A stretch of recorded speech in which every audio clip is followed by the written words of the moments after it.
Sign the papers right now, or I'll make sure everyone in this family knows exactly what kind of selfish monster you really are. My sister Victoria screamed, slamming the transfer documents on my kitchen counter so hard my coffee mug jumped. My lawyer, Mr. Hutchinson, adjusted his wire-rimmed glasses and cleared his throat with the casual confidence of a man about to detonate a nuclear bomb.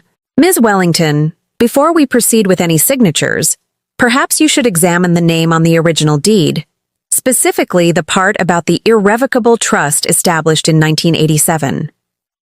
The morning had started like any other Tuesday in my craftsman-style house in Riverside, California, until Victoria burst through my door at 7 a.m. with her wedding planner, her fiancé Bradley, and what appeared to be a hastily drafted property transfer agreement. Behind her stood our parents, looking like they'd rather be anywhere else but here, and our youngest sister Melissa, who was live-streaming the entire confrontation on Instagram. "I don't need to read anything," Victoria spat, her perfectly contoured face twisted with rage. "This house should have been mine. I'm the oldest. I'm the one getting married.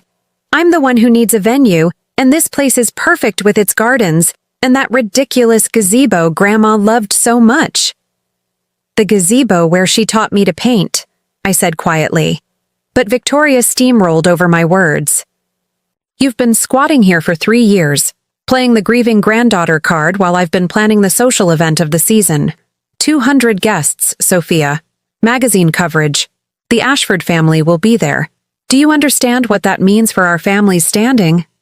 I understood perfectly. I also understood that Victoria had no idea what was about to hit her. Mr. Hutchinson opened his leather briefcase with theatrical precision. "Ms. Wellington, I represent Ms. Sophia Bennett, not Wellington, as she legally changed her name 3 years ago. Now, regarding the property at 423 Magnolia Drive..." "What do you mean, legally changed?" Mother finally spoke, her voice sharp with confusion. "Perhaps we should start at the beginning," I suggested, settling into my favorite chair, the one Grandma had reupholstered herself with fabric she'd brought back from Ireland. "Victoria, when did you last visit Grandma?" "What does that have to do with—" "Answer the question." Victoria's wedding planner, a sharp-faced woman named Denise, whispered something urgent, but Victoria waved her off. "I don't know. Christmas, maybe? The year before she died?" "Try 3 years before she died," I corrected. "You showed up for exactly 45 minutes, complained about the old people smell, and left before dinner because Bradley got Lakers tickets." "Premium courtside seats," Bradley interjected, as if that justified everything. He was exactly the type of man Victoria would marry. All surface polish and zero depth, with a trust fund that made up for his complete lack of personality. "Meanwhile," I continued, "I moved in when Grandma's health started declining. I drove her to chemo 3 times a week. I held her hand through radiation.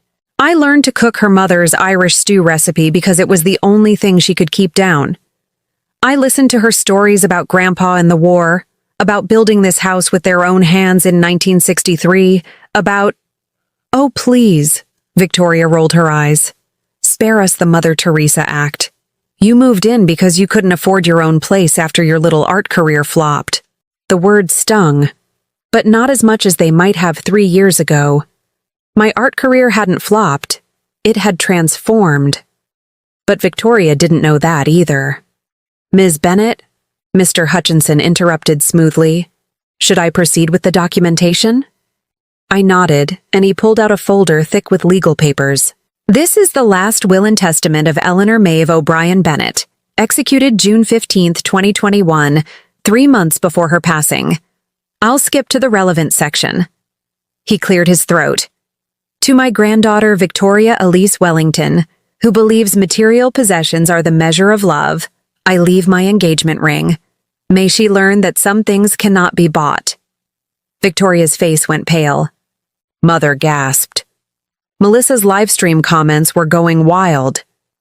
"To my granddaughter Sophia Rose Bennett, who gave up everything to care for me in my final years, who learned my recipes and listened to my stories, and proved that love is measured in time and presence, not words and distance. I leave my house at 423 Magnolia Drive to be held in irrevocable trust." "That's impossible," Victoria shrieked. "She wouldn't. I'm the oldest. It's tradition." "There's more," Mr. Hutchinson continued calmly. "This property shall pass to Sophia immediately upon my death, with the following conditions. It may never be sold to or used by Victoria or any event she is planning, hosting, or attending in a primary capacity." The silence that followed was deafening. Even Melissa had stopped narrating for her followers. She specifically excluded me?" Victoria's voice was small, wounded. "There's a letter," I said quietly, pulling out an envelope I'd kept in my desk drawer for 3 years. "She wrote one for each of us. I never read yours. That felt wrong.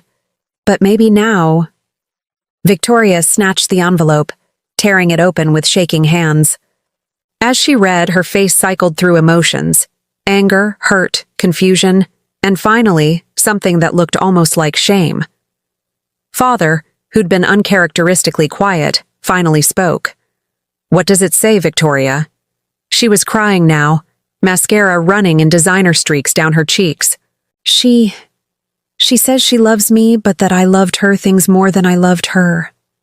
That I only called when I needed money. That she watched me ignore Sophia for years, treating her like the help instead of my sister, and she couldn't leave her home to someone who would turn it into another trophy. "Harsh," Melissa muttered, but there was no malice in it. "There's something else," Mr. Hutchinson added. "The trust includes a provision for the property's use. Ms. Bennett, would you like to explain?" I took a deep breath. This was the part that would either heal our family or break it completely. Grandma's house isn't just my home. For the past 2 years, I've been running an art therapy program for cancer patients and their families out of the converted garage. We meet 3 times a week. I teach painting, sculpting, whatever helps them process what they're going through. "You're doing what?" Mother asked, genuinely surprised. "The gazebo is our meditation space. The garden is tended by survivors who find peace in growing things. Last month, we displayed their work at the Riverside Gallery, and we raised $30,000 for the oncology ward where Grandma was treated."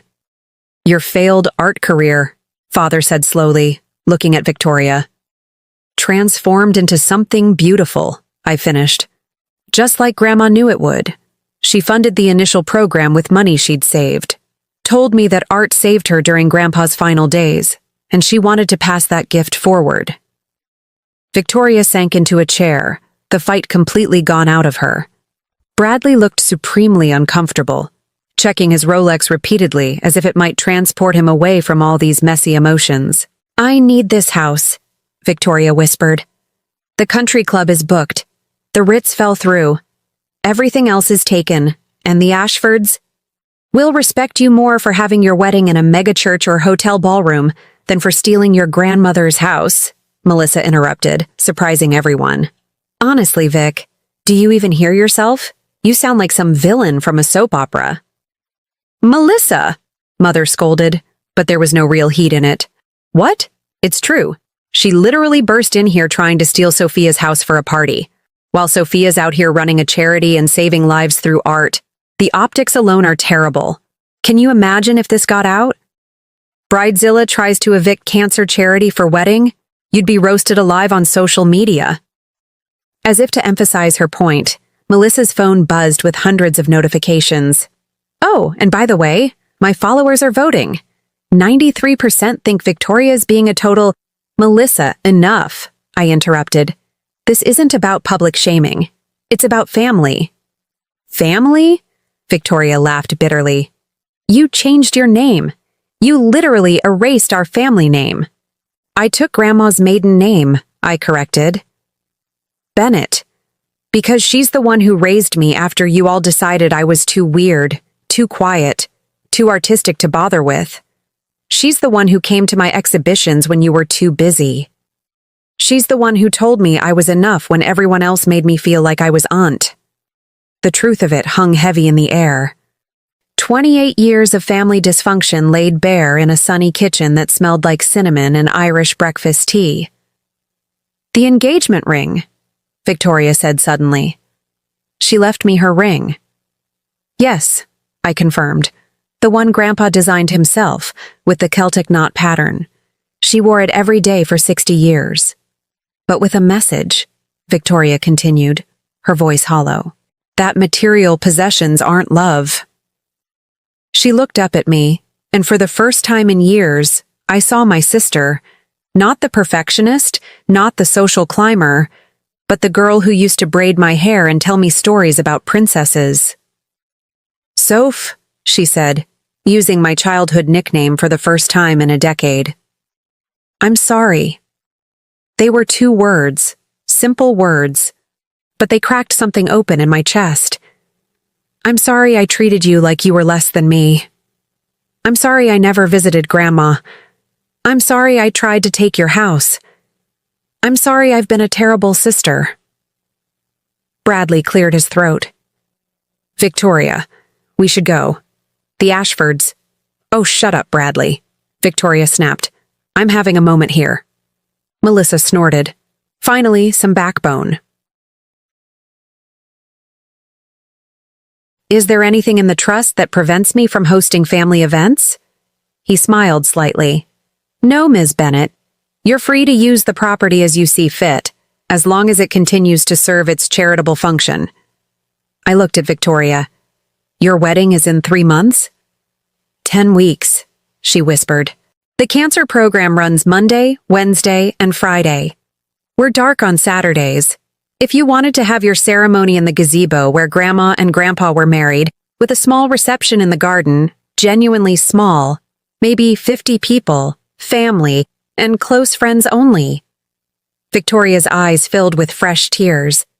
You'd do that? After everything? Grandma believed in redemption, I said simply. She'd haunt me if I didn't at least try. But there are conditions.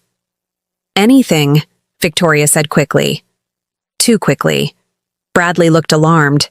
First, you volunteer with the program, every Wednesday until your wedding. You'll help serve tea, set up easels, whatever we need. You'll meet the people who use this space and understand why it matters.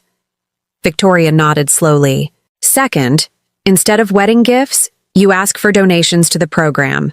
We need new kilns for the pottery workshop. Yes, okay. Third, I said, and this was the hardest one. You tell the Ashfords and whoever else that you're having a family wedding at your grandmother's house, which doubles as a cancer charity, and you're proud of it. No spinning it as some exclusive venue.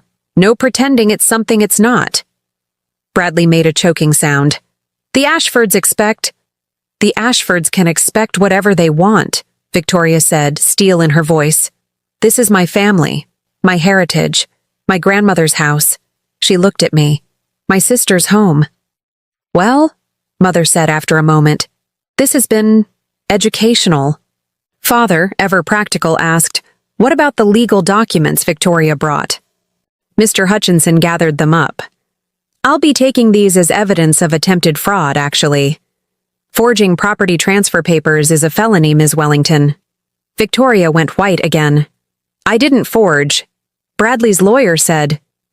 Bradley's lawyer is an idiot, Melissa announced cheerfully. Also, I Googled him. He's not even a real estate attorney. He does personal injury. I'm willing to forget this happened, I said, looking at Mr. Hutchinson. Family mistake. No harm done. He nodded. Your call, Ms. Bennett. As everyone prepared to leave, a process that took another hour and involved tears, apologies, and Melissa forcing everyone to make a TikTok about supporting cancer charities. Victoria lingered. Soph? She said quietly. Can I see the studio? The therapy space? I led her through the house to the converted garage. Morning light streamed through the skylights I'd installed, illuminating dozens of canvases in various stages of completion. A pottery wheel sat in one corner, shelves lined with art supplies and hope. It's beautiful, Victoria breathed. She would have loved this. She did, I said. She saw it before she died. Blessed it, actually. Said it was exactly what the house was meant to become. A place of healing. Victoria touched a painting, a riot of colors that somehow formed into a phoenix. Who did this? Margaret. Stage 4 breast cancer. She'd never painted before in her life. Now she sells pieces at our gallery shows. And you teach them? I facilitate. They teach themselves. Art just gives them a language for things that are hard to say. Victoria was crying again, but softer now. I wasted so much time, with Grandma, with you, with everything that actually matters. Time's not wasted if you learn from it, I offered. That's something Grandma used to say. Right after she'd tell me to stop moping and make something useful with my hands. Can I? Victoria started, then stopped. Would it be okay if I made something? For the wedding? Here, with you? I thought about it.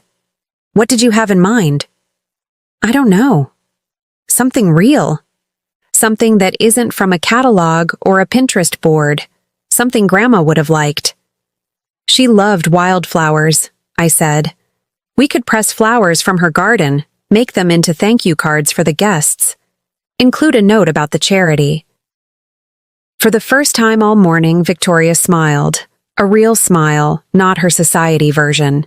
She'd definitely haunt me if I used store-bought cards in her garden. Absolutely. We stood there for a moment, sisters in our grandmother's light, surrounded by art and possibility and the faint scent of lavender from the garden. Soph, Victoria said. I know I don't deserve it, but I'm glad you got the house. You've made it into something amazing, something alive. Grandma knew what she was doing, I agreed. She always did. Even that bit about me only getting the ring? Victoria tried to joke, but there was real hurt there. I walked to a cabinet and pulled out a velvet box. Actually, about that. Inside were Grandma's everyday rings, the ones she wore when she gardened, cooked, lived. Simple bands and modest stones. Nothing worth much money but priceless in memory. She left these to me, but I selected a silver band with a small sapphire. This one was from their 25th anniversary. She wore it when she was painting. Maybe you could wear it when you're here, volunteering. A reminder that the best things in life are the ones you work for. Victoria took the ring with shaking hands. I don't deserve this. Probably not, I agreed cheerfully. But Grandma believed in giving people more than they deserved. She said that's how you teach them to deserve it. As Victoria slipped the ring on, a perfect fit because of course it was, something shifted between us. Not a magical reconciliation, but a beginning. The first honest moment we'd shared in years. 10 weeks, I said. We have 10 weeks to plan you a wedding and maybe figure out how to be sisters again. Think that's enough time? I looked around the studio, at the evidence of transformation hanging on every wall. Grandma turned this old garage into a haven for healing in 3 months. I think we can manage. Victoria laughed. Not her society tinkle, but the snort laugh from when we were kids. Remember when we tried to turn it into a theater and put on that terrible play? The Princess and the Dragon Who Was Allergic to Fire, I recalled. Grandma sat through the whole thing, even clapped. She was the only one who did. She was the only one who mattered. We walked back to the house together, past the gazebo where 2 generations of Bennett O'Brien women had been married, through gardens tended by survivors and dreamers. Mother and father had left, but Melissa was in the kitchen, making herself coffee and conducting a very animated FaceTime about the morning's drama. So, Melissa said, ending her call, we're really doing this? Victoria's redemption arc wedding? We're doing it, I confirmed. Wednesday volunteer sessions start this week.